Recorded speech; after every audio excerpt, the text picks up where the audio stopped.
twirebera episode 18 ni kuri Star Times nk'ibisanzwe. Dukomeza na Fast Lady episode ni 18. Unakubeshyaga. Sinakubwiye ko nguzana Ting. Thank you for doing this for me, Auntie. Hano yaramuzanye. But I have not finished yet my Ariko nubwo nzanye nari ntararangiza. You tomorrow. Examination habe ni ibintu babaye kwishuri byo gukora. Uri umuhanga. A little late. Ndabizi ushobora kubikora utinze kandi ukabitanga neza. Ibyo kwishuri. Anyway, Asha kumuza n'umuhanzi. Ingrid. Wakoze Aunt Ingrid ntagazi kari umukobwa we bari kubwe. I am only with paying you for the gift you gave. Nanjye ndi kukwitura ya mpano wampaye. I heard Gweruka kuza kundeba. It was a very special. Numvishe ngo cyari ikintu cy'agaciro kuri weho wampaye. May I ask why? Nakubaza impamvu. It was a gift from my mom. Ni impano nari narahawe na mama wanjye. Your mom, Melody. Mama wawe? No. Melody se? Oya. From my mommy. Mama wanjye wanyawe. Christina. Ni impano yari yarampaye. Uyaramwibuka uriya muginga wa ntwari y'umugabo. Thank you. Bakoze. I would treasure it forever. Nzayibika neza nzayiha agaciro nanjye. Aunt Ingrid. Aunt Ingrid. So forward. Bino bintu ngiye kubwira bishobora kuba bitangaje ariko wareka tukifotozanya. Okay. Iyi turya agafoto. It's just I would like to remember this day. Kugira ngo uyu munsi nzajye mpora nkwibuka ko twari kumwe wanzanye gura n'icyamamare mama ari kumwe n'umukobwa yibyare yatanze ngo bamwadobuta ariko nagabizi barabimuhishe. Bari ifoto. Hano ukuntu basa. Thank you, Auntie. Wait, send them to me. I want to see them. No problem. Let me see. Najya agafoto kanyoherereza nanjye nashaka kabona. Mwana arayimwoherereza. Just Aunt Ingrid, I'm running late. Please help. They will get mad at me, Auntie. Baraza kundakarira tugende. Tuza. I will get you there now. I promise. Ndaha kugeza ku gihumura. Jeez. Yeah. Melody, where the heck is Nicole? The photo shoot Melody. Start. Bashara muri photo shoot Nicole ari he? Jean. Kids, you should have told me bana batumwe ariko mwambwiye. With Ingrid straight from school. Ko Nicole yajyanye na Ingrid bavuye ku ishuri. Auntie Domingo told us that Auntie Domingo yatubwiye ko yagusabye uruhushya. She's your friend and everything. Kandi twumva ni inshuti yawe. Nicole go. Turamwizera turekajyana na Nicole. I was really excited to meet her idol. Nicole yarashishikajwe no guhura n'umuntu afana. Tubabarire. Nicole bamutwaye. Kids, I understand your point. Ndabyumva ibyo muvuga ariko. You only allowed Nicole to go with her because you wanted her to be happy. Mwaretse Nicole ajyana na Ingrid uko mwashaka ko yishima. Ariko mwabana mwe. Me about Ingrid. Mwari kuba mwambwiye ko ari Ingrid bajyanye. They are your kids, First Lady? Abana bawe First Lady? So you were infertile and twari tuzi kuri ingumbu utabyara abantu bana bakuye. I wonder why Melody Acosta is here. Ahindi bazi impamvu Melody Acosta ari hano. Photo shoot. Kandi tuje muri photo shoot. Their youngest, right? Yo kwifotozanya nk'aba First Lady n'abana babo babyaye. Wewe kutabyara kuzanya abana. Still in her room. Cyangwa we abana bawe baracyari mu cyumba uva guserereza umuntu utabyara. Actually. Nta mwana agira kandi koko. Too harsh on Melody. Uva Melody muri kumubwira amagambo mabi. They are only joking. Madam First Lady bari kugukinisha. Is that a joke? Anyone with eyes? Ese ko ni imikino umuntu wese ufite amaso arabona ko muri gutuka First Lady. They are. Nushaka kubareke. Believe what Madam Soledad said. Reka twemere ibyo Madam Soledad avuze. Used to her harsh words. Amagambo y'amabi ndayamenyereye. Mark it all like that. Abantu bose bo mu isoko Madam Allegra. bavuga nkawe Madam Allegra. I am happy with Glenn and I's children. Nje ndishimye n'abana ba Glenn. Besides, there is one thing I can accomplish. Kandi hari ikintu kimwe nashoboye kugeraho wowe utazigera ugeraho. You never will. Nta nari muzigera ukigeraho. And what thing is that? Icyo ni igiki Melody. I will be the first lady of this country twice. Nzaba First Lady w'iki gihugu inshuro ebyiri. I am the first lady now. Ubu ndi First Lady. I am sure my husband Glenn. Ndetse ndabizi umugabo wanjye. So araza kugutsinda mu matora nongere mbe First Lady inshuro ebyiri mu gihe weho byakunaniye kuba First Lady inshuro ebyiri. Haramubabaza. Madam First Lady, excuse me. Nicole has arrived. Madam First Lady mutwengane gato Nicole yarahageze. Excuse me. Avayo. Kikikija. Sigaye abasubiza. Yeah. Soledad. The next time you interrupt my conversation or discussion with Melody, You will be needing a nice coffin. ubutanongera kumbangamira ndi kubwira umuntu uzakenera isanduku yo gushyinguramo. That's the cheap third wife of a disgraced ex-president. tuzajya unyibageza ko nawe uri umugore wa gatatu wahoze ari perezida wa muginga.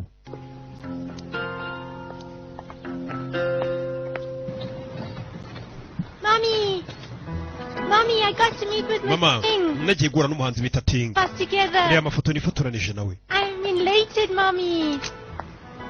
mwana yishimye. I'm happy that you're happy. nishimiye ko wishimye mwana wanjye. Mommy, aren't you mad that I am late for the photo? ntabwo warakajwe no kuba natinze kuza muri photoshoot. arabaza akantu. No. oya It's okay. bimeze sawa. kindi Nicole, Nicole you excuse us for a uyu moment. mwamudoye akanya gato We'll just talk. njye na Ingrid tukaganira. Val, Nina, Vare Nina mwese muceho nganire n'uwari wanjyaniye umwana twenyine. Thank you again. Ingrid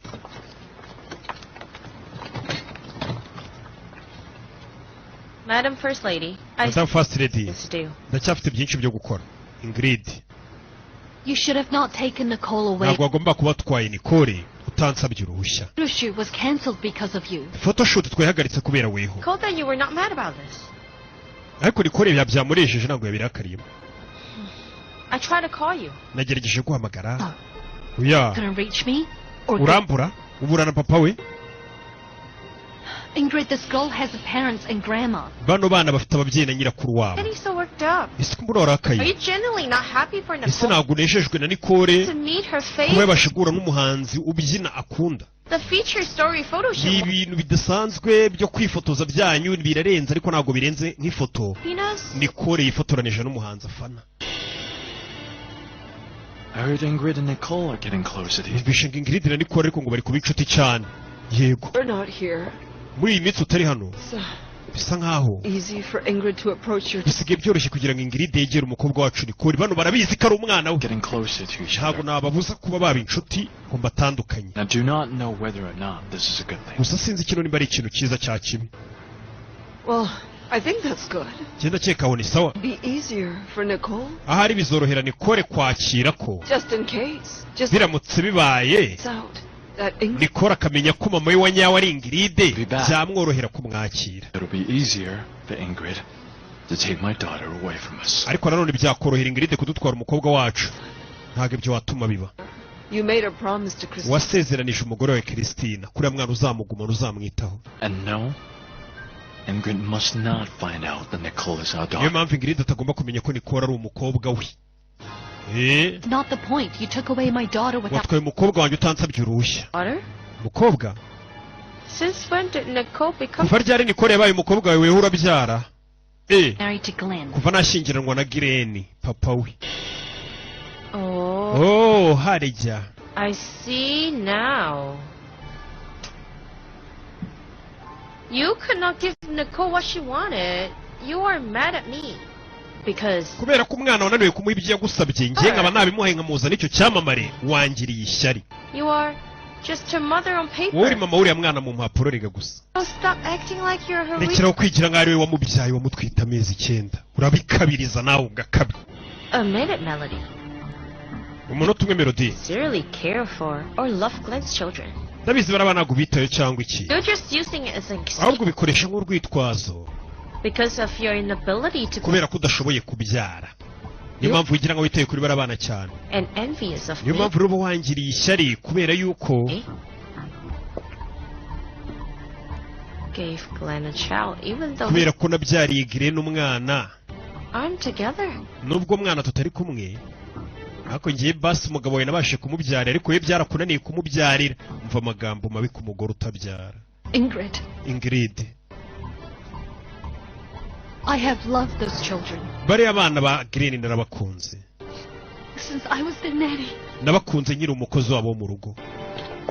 abana baraje. My love for those kids was true. urukundo nkunda bariya abana ni urwanyarwo. Came first even before Glenn and I started. njye mbere yuko na perezida utangira gukundana bariya abana narabakundaga nyiri n'umukozi wabo. I'm relieved every time I see them happy. buri uko bariya abana bishimye nanjye ndishima nkumva ndaruhutse. Hurt when I see them crying or... iyo barize nanjye ndababara. abana bari kumva Worry about them when they're sick or... bari abana iyo barwaye batameze neza nanjye ndahangayika mbameze nabi Oh, ikiruta byose I defend them from those who mistreat or... bari abana mbasha kubarengera ku muntu ushaka kubagirira nabi kubarinyuzura n'ibindi Fine. urakoze Insult me for being unable to give Glenn a chance. urakoze kuntuka ngo nuko ntabasha kubyarira perezida Glenn ariko ndakwinginze Do not question my love for those children. urukundo nkunda bari abana ntukarushidikanyeho cyangwa wongere kugaragaza nk'aho hari ikindi kirwishe inyuma Because even though they're not my real nubwo children, bari abana atari njye wabibyariye my love for them is true. urukundo mbakundana urwanyarwo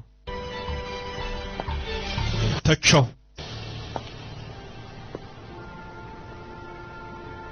Thank you very much for making Nicole happy. gusa wakoze gutuma Nicole yishima uyu munsi da reka mbigushimire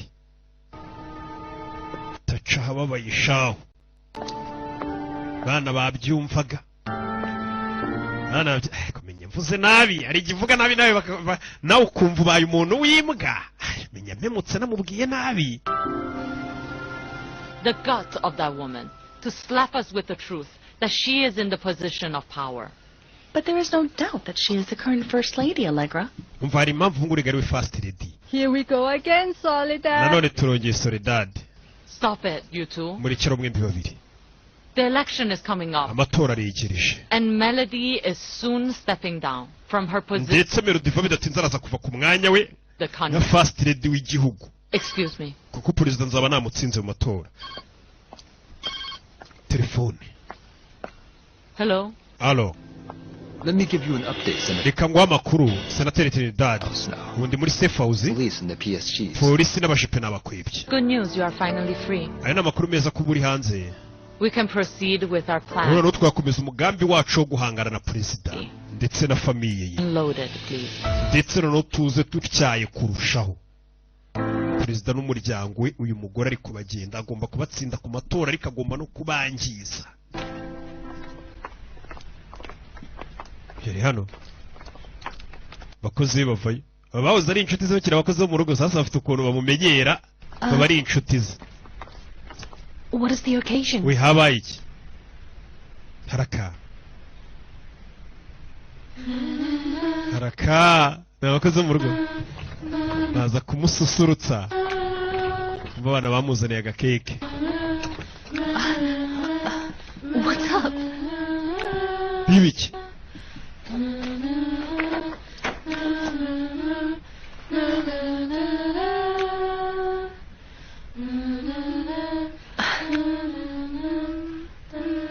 What's the occasion? we habaye iki ko muri kuzana ibintu by'amakeke n'imibyinire?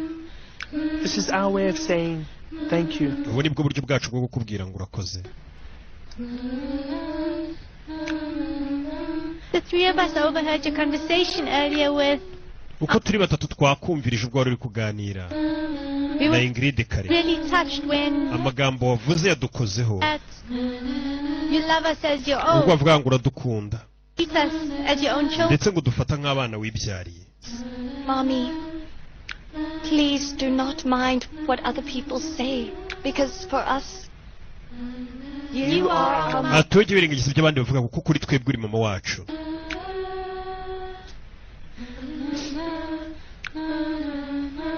Mommy, ma I am Nina Acosta, banyita ni na Acosta child of Glenn. nkaba ndi imfura ya Glenn na Melody Acosta. mu yatangiye kurira. Mommy, and I am Nathan Acosta, the second child of Glenn. uyu nawe yatangiye kwivuga banyita ndi umwana wa kabiri wa Glenn ndetse nawe. mbega ni kumbwira ati nta wundi watubyaye utari weho. Cole Acosta. The youngest abana Glenn Acosta and Melody Acosta. We are the children of Glenn and Melody Acosta. bose barambwira ati turi abana ba Melody We love you so na much. Glenn. We love you, Mommy. turagukunda.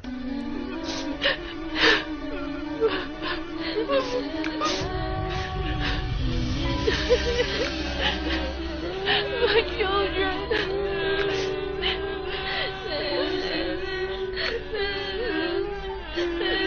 yeah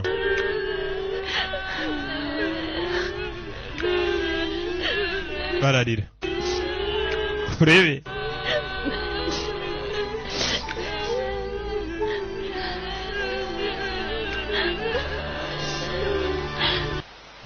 Sir, I think the best option right now is to be on the muri kano kanya turabona ikintu cyiza ari uko twagaba igitero to press the enemy. tukajya gukanda umwanzi. General, Generale, realize that our mission urabizi ko iyi misiyo to defeat the enemy, ntabwo ari ugutsinda umwanzi gusa, ahubwo no kugerageza hatagira umuturage ubipfiramo. We can assure maximum turabigusezeranya rwose ko nta muntu uri bubipfiremo, casualties. nta n'uri bukomereke. line is no hostages where civilians must be slaughtered. mumenye ko nta musivili ugomba kubigenderamo. Understood, Mr. President. turabyumva Mr. President. Perezida bitekerejeho. I think it's so easy to live life as a president. abantu bazi ko ari ikintu cyoroshye kubaho nka perezida, Little do they know that the responsibility of everyone's survival is on the president's shoulders. ariko ntabwo bazi ko buri muntu wese aba agomba kubaho ari bitewe n'ibyemezo bya perezida, Who to save and who ku dies. buryo hari n'igihe uhitamo ngo ninde ubaho ninde upfa. biba ngombwa ko nka perezida icyo cyemezo ugifata. You have impressed us for not making rash decisions on this matter watwemeje ko utigeze ufata umwanzuro w'ubutse, in our country. ndetse turabizi wita ku buzima bw'abaturage b'igihugu.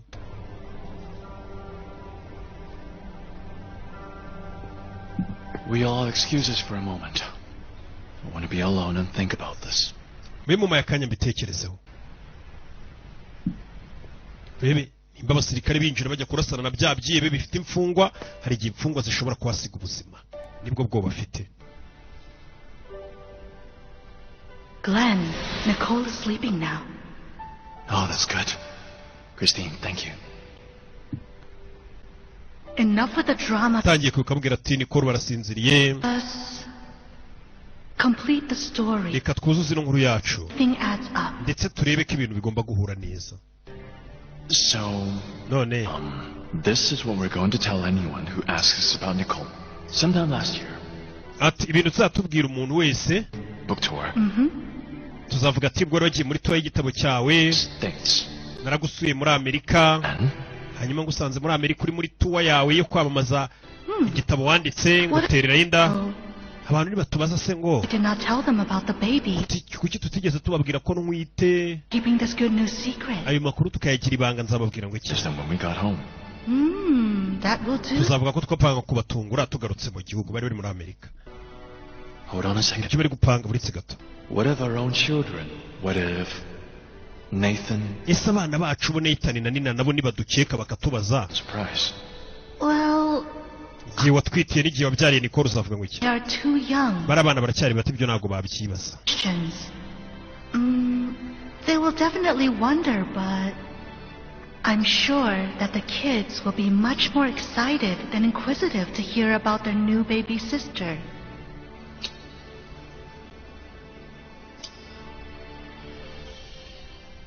bebe bivuze ngo ni ibanga baganiriye n'umugore we bapanga ukuntu ibintu byose bigomba kuguma ari ibanga.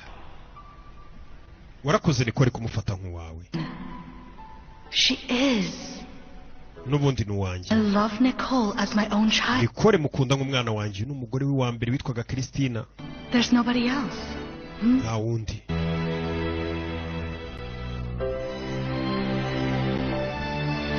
Yes, she's turning 7 years old. agiye kuza imyaka 7. Yeah. yego. Just let me know when we can go to your location for the food tasting, okay? All right, thank you. yeah. Wow, where are you going to call this time? The magician who will perform at Nicole's birthday party, plus the designer of her gown. Wow, you're really Bashaka rino 200% for this birthday. igihe bari bateguye isabukuru, iyi sabukuru kuyitegura bihambaye cyane. Never turned 7 years old once in her life. I just want Nicole's birthday to be perfect. I want it to be memorable, so that if something happens to me in the future, I will have ndagira ngo tugirane urwibutso ku buryo nihagera n'ikizaba hazaza Nicole tuzaba twaramuhaye ibihe byiza bishoboka. Nothing will happen to bivuga ngo hari ikizaba. a lot of parties to organize. turacyafite ibirori byinshi byo kuorganiza turi kumwe n'uyu mwana. And do not raise the bar too high. Because nawe rero ntabwo ukwiye kwipasa muremure. or celebration than this one. ndabizi ikintu kiraza kugenda neza. I will always do better in this area. I promise. Okay? Okay. For Nina, Nathan, and Nicole. Let's go. This is why I love you. I know. I love you too.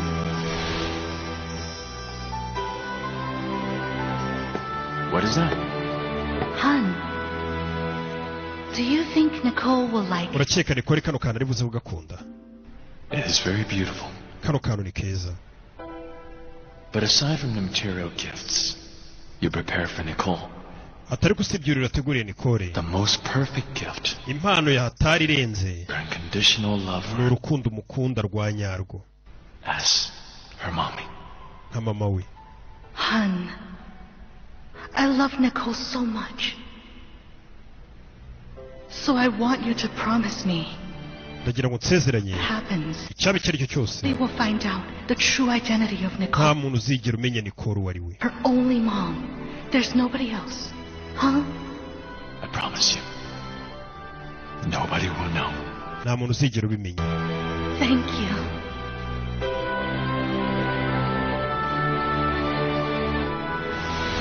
bebe ni ibintu bapanze kuzagira ibanga. To keep this secret all this time. But I'm afraid I'll need to break it now.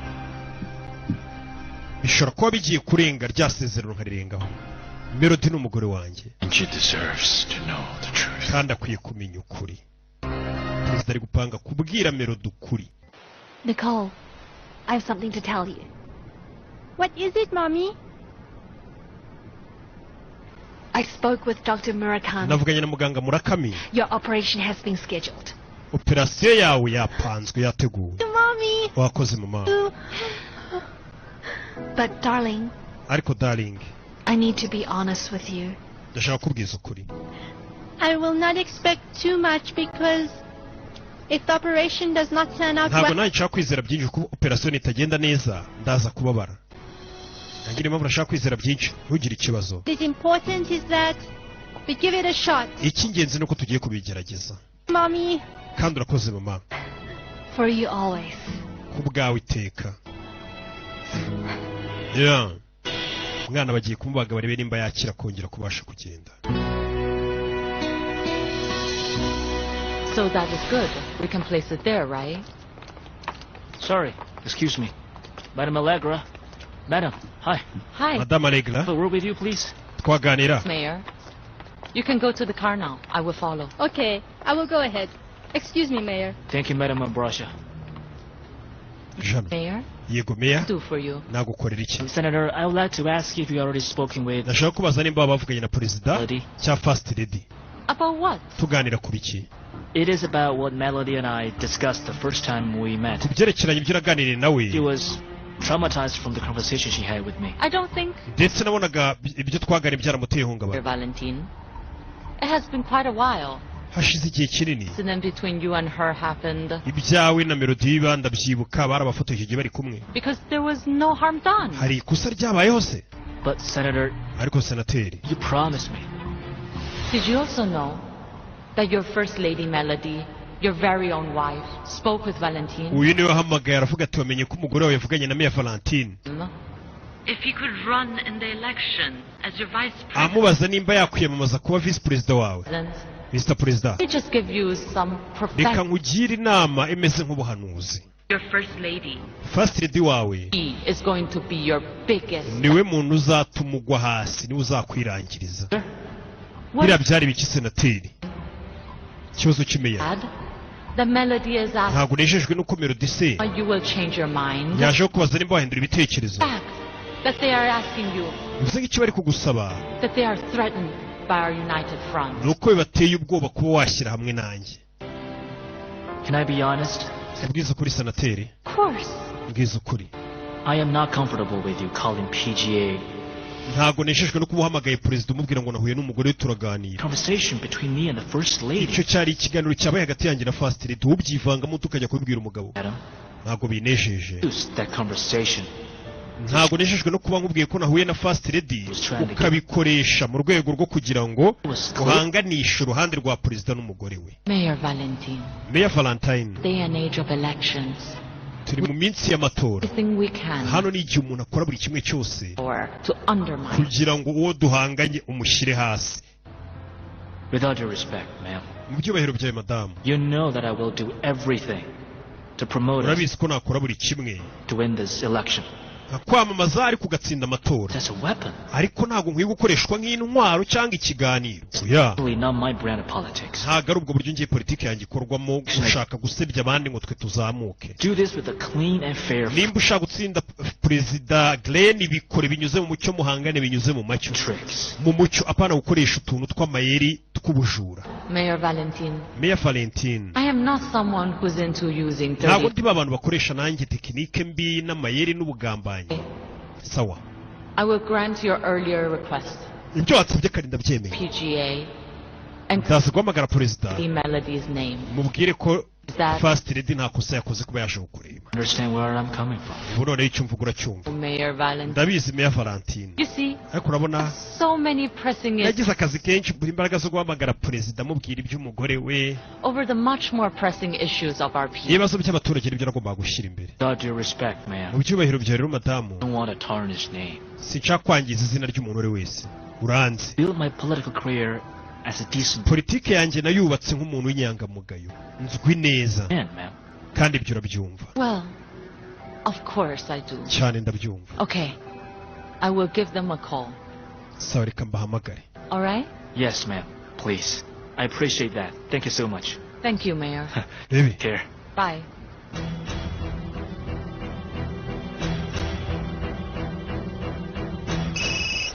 yeah Love. My love, my love I'm not disturbing you, am I? Not really. nizere ko ntakubangamiye My mood. oya iyo umpamagaye ahubwo mera neza kurushaho Day of stressful leaving. kuvugana nawe bimara stress If they're with you, my love, I would massage you to make you iyo mba ndi kumwe nawe gukorera massage ukamera neza urakoze Chilling it makes me feel much no better. kuba ubimbwiye rwose ndi kubyimashina nkumva meze neza What made you call? niki gitumye umpamagara How are you and the kids? we n'abana mumeze mute We're fine, my love. tumeze neza I called to inform you that Nicole's operation is scheduled on Friday.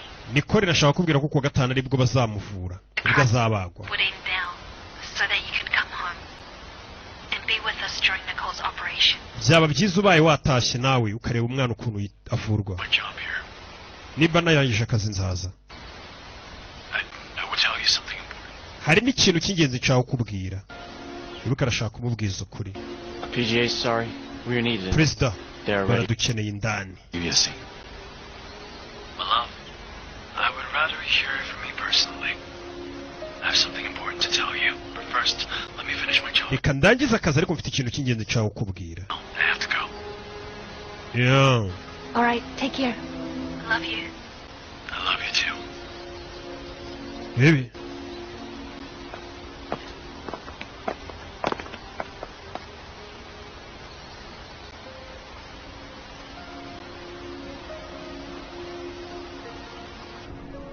Good morning, everyone.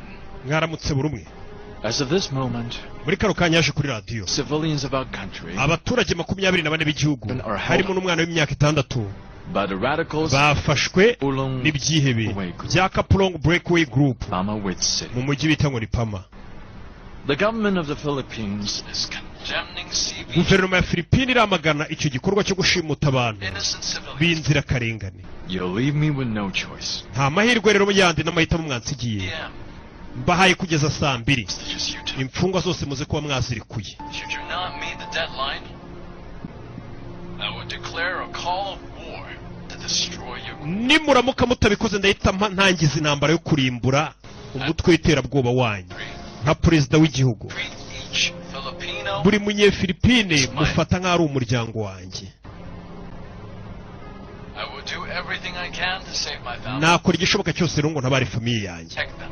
nk'uko narahiriye kubarinda Who wishes them harm. ku muntu uwo ari we wese wakwifuza kubagirira nabi. He's reached a whole new level of charisma. perezida nyamara asigaye arenze asigaye afite uburyo yitwaramo. The youngest child of PGA ese mubano wawe na bucura bwa perezida ugeze is upset with you, buriya ntiyakurakariye Brittany, getting her late for the photo shoot. kuba mukereje kujya muri photoshoot.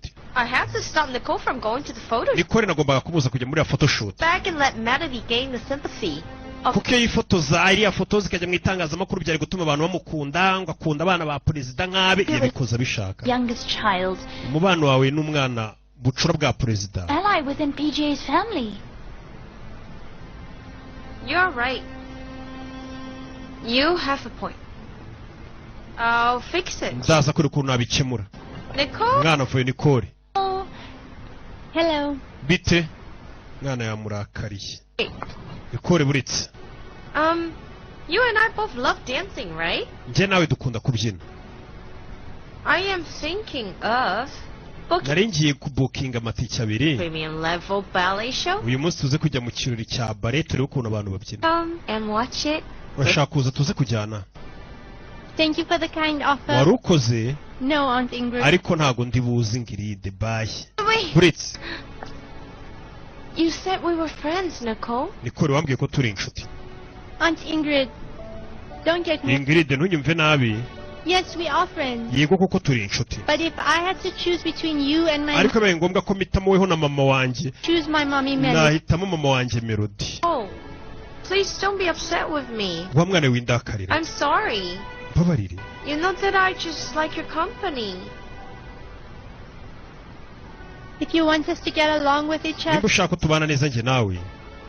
you owe mommy an apology. Ugomba kujya gusaba imbabazi mama wanjye kubera amagambo wamubwiye. Ntago ari njye usaba imbabazi. Yeah. Mommy, let us go now. Madam First Lady. Madam First Lady. I would like to apologize for what happened. Ndashaka gusaba imbabazi ku byabaye wa munsi wa photoshoot. I hope we can put it behind us. Ndakeka ibyo twabisiga inyuma.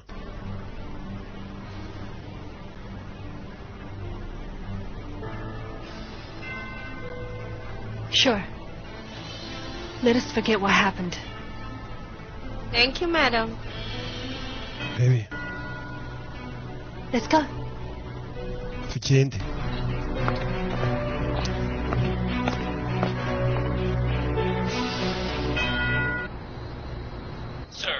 Nyakubahwa.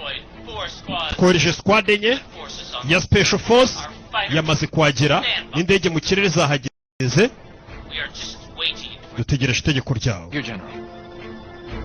Urakoze General Perezida yarakaye. Riba ku isaha. Yeah. Baby.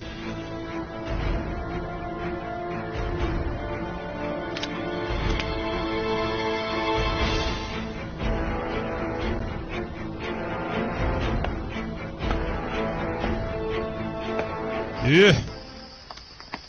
Val, we need to get ready early in the morning. Yes, madam. Thanks. Yeah. Melody, we already cleaned the room. Melody. Because of the trash. Icyumba twagisukuye bitugiye kubijugunya. Why did we have to clean the room? Kubera icyumba mwagisukuye. Occupy it? Hari umuntu ugiye kukibamo. Have guests, Miss Schoening. I want Dufite umushyitsi. Nicole's therapy room. She needs it after her office. Ntago ari umushyitsi nyamushyitsi ahubwo ni icyumba ngira ngo Melody aze kuba arimo arwariyemo. Operation turns out to be successful. Turizera ko kubaga Melody bizagenda neza. I hope so. Umwana agomba kubagwa ngo kuri uyu wa gatanu operasiyo idasanzwe. Throw them out? Right. Are we going to throw out these albums? It would be such... Mwese n'aya mafoto yose turaza kuyajugunya. Melody, look. Hari amafoto yabonye hano harimo amafoto meza ari muri alubumu ntabwo dushaka kuyajugunya. Look. Bamuhaye alubumu zirimo amafoto. Abona hano amafoto ya kera, ni amafoto arimo Nicole kakiri akana. Abona amafoto bano bakiri abana, babana ba perezida bose bakiri bato. Ni za alubumu za kera zabagaho amafoto. Peter, please don't throw them out. Bino wibishugunya. All the albums are very important. Izi alubumu z'amafoto ni ingenzi ku bana zo muzibike. Mujugunye ibindi ariko alubumu muzireke. Go. Thank you, ladies.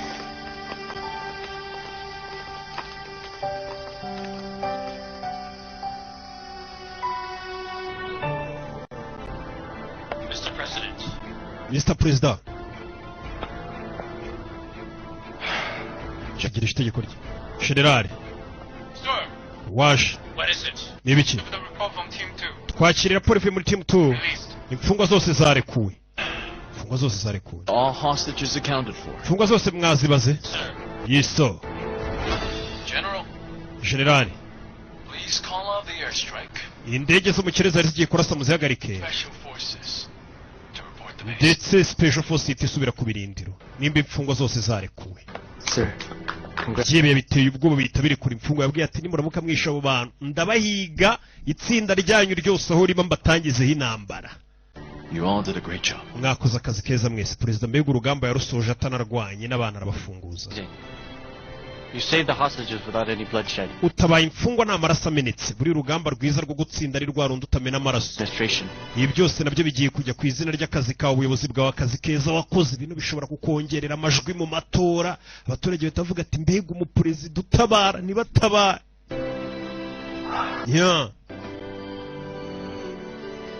Katurore.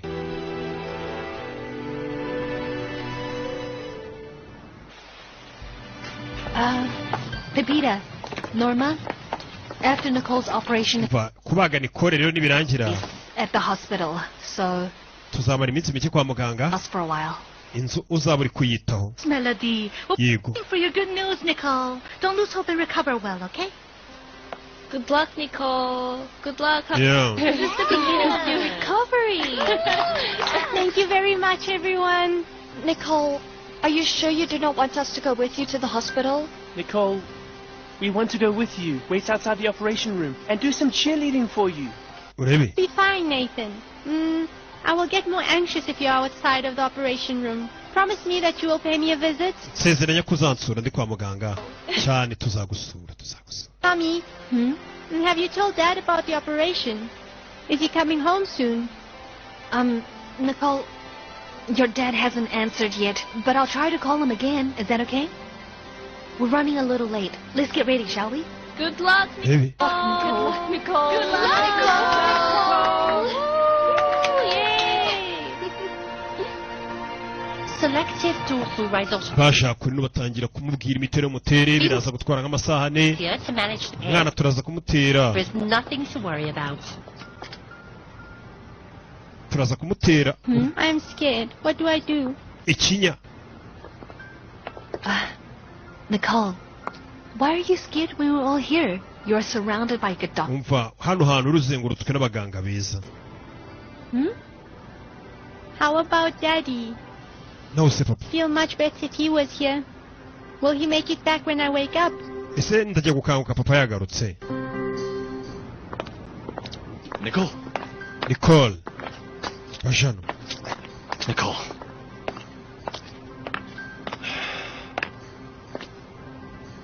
Sorry I'm late, my darling girl. Babare nakererewe. But you are here now. Gusuri hano. Nicole.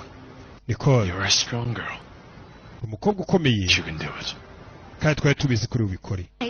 You have always been a fighter. Papa yisagira ahubwo umwana atarajya no Are you? So of course. kubagwa. Too. Bino uraza kubikora. You really think so, Mommy? Niko bitekereza mama cyane. You. Excuse me, Mr. President. Yeah. Lady, sorry for interrupting, but we have to prep Nicole for the operation. Okay. Nihangane tugiye gutegura umwana ajye kubagwa.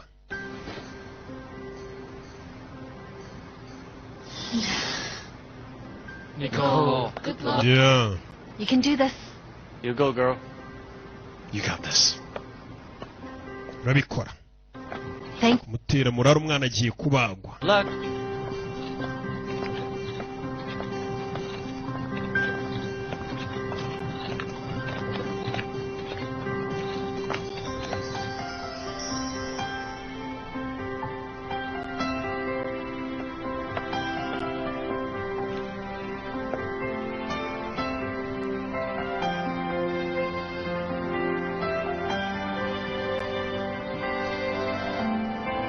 Bano basigaye hano.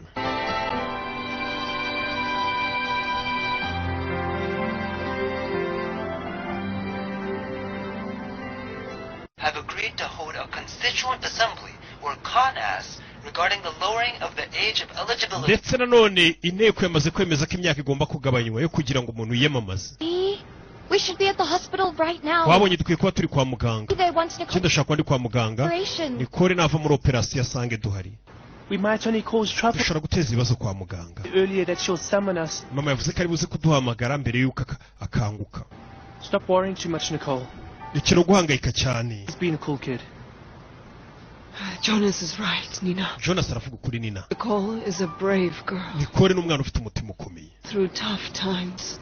But ndetse yanyuze mu bigoye. Weakness in the face of challenge. That's why I'm sure that she will get through this. Niyo mpamvu mbizi ko birubuze kubicamo. Basilda, you should rest in your room. It was the doctor's advice. Leave me be and let me stay here, Pepita. My grandchildren need me right now. Jereka mbe ngumye hano abuzukuru banje baranyeneye.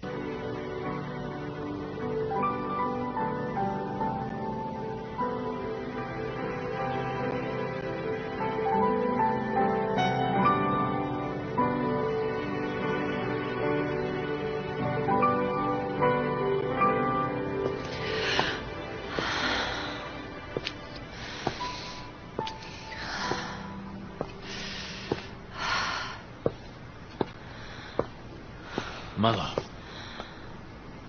you seem very agitated. Nicole's doctors are adept at their craft. She's in good hands. Umwana ameze neza ari mu biganza byiza abaganga bari gukora akazi kabo my love. This must be a normal thing for a mother. Niba ari ibintu bisanzwe ku mubyeyi kutitira kugira ubwoba mu gihe umwana watameze neza. You get very angsty. You will not be okay until you make sure that ntabwo umeze neza kugeza umwana wawe atekanye. You're feeling weak. Nimba umva nta ntege ufite ndi hano. Get some energy for me. Gira imbaraga ku bwanjye. Ni perezida. This challenge together. Bino bibazo tugomba kubinyuranamo. Ntabwo uri wenyine. My love. My love. Thank you so much for loving Nicole. Kandi reka ngushimire kuba ukunda Nicole cyane.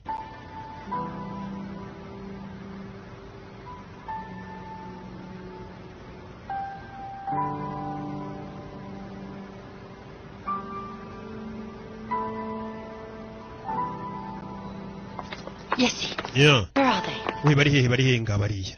Kumbe na mama ya Jean. My girl. Mom, why are you here? You need Mama kuki uri hano? You need your family's support. So here we are. Ukeneye ubufasha bwa famiye niyo mpamvu turi hano. She's still in the operating room. Mr. President, we have brought something for you and Melody. We assume that Arako tukuzaniwe na Melody. due to worrying too much about Nicole. Thank you, Jasper. Paul, help me take this. Yes, sir. Thank you, Paul. Thank you for being here. Mr. President, Madam First Lady. Madam First Lady. Doc. Muganga ya Jean. What's Nicole doing? Nicole ameze ate? Fine. Nicole ameze neza. She is still unconscious. Gusa aracyari sinziriye. Worn off yet. Yes, Doc, how did the surgery go? Kumubaga byagenze gute? Fully removed the Twabashe kumukuramo lower limbs. icyatumaga Nicole atagenda. Improves her balance. Turakeka biraza kuvugurura balance ye. Her ability to use ndetse abashe kuba yagihaguruka akagenda. Nakanguka. of how her body adjusts. Gusa ibyo turabisobanukirwa neza namara gukanguka. Thank you very much, Doc.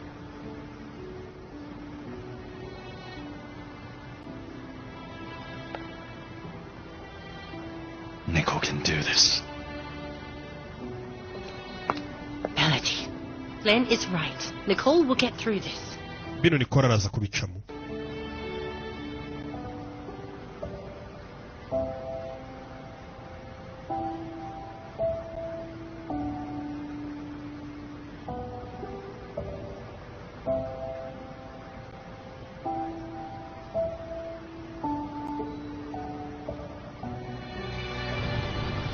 So on Monday we're going to Cebu. Nukuvuga ngo kuwa mbere tuzajya Sebo. In caravan. We have Ya about tuzayikora campaign. Aho tuzaba dufite abantu 500 turi kumwe. Domingo, but I Aho ni think sariko. postpone the date. Iyo tariki dukwiye kuyimura. The president had already returned from Bamawi. Yes. Perezida si yagarutse se? But he can't join the caravan. Ariko perezida we ntabwo azaboneka. Youngest child is Kubera ko umwana we mutonya. I think he needs bari kumubaga. family. Akeneye igihe cyo kuba ari kumwe na famiye. Do you mean Nicole? Nicole niwe bari kubaga. Kandi uyu Nicole ni inshuti ye.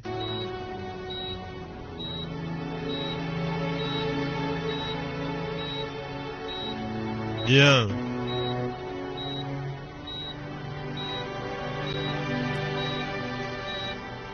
Mommy. Mami. Nicole, Glenn. Nicole irakangutse. Nicole. Nicole. How are you feeling? How are you feeling, Nicole? Umeze ute Nicole? I feel tired, Mommy. Ndumva naniwe mami. My back hurt quite a bit, Mommy. Do not worry, Nicole. The doctor said it was normal to... muganga yari yabitubwiye ko ari ibintu bisanzwe ko uri buze kumva uburibwe. Nicole, you did very well. You're very brave. Your mom and I are so proud of you. Jye na mama widutewe ishema nawe. My girl. Daddy, Papa, before the operation started, mbere ko operasiyo itangira, I'll admit I was so scared. reka mbyemere ko nari mfite ubwoba. I had a dream. Nagize inzozi. You and Mommy were both We na mama mwembi there with me. mwari muri kumwe nanjye. You were telling me that everything will be okay. Mumbwira ngo ibintu byose biraza kumera sawa. That I am strong. Mumbwira ngo nkomere. Hey, my fear. Niyo mpamvu ubwoba bwanjye bwashize. My brave girl, I promise everything went very well. Ibintu byose byagenze neza. You should relax now. Ufite kuruhuka rero ubu. Get some rest. Ruhuka.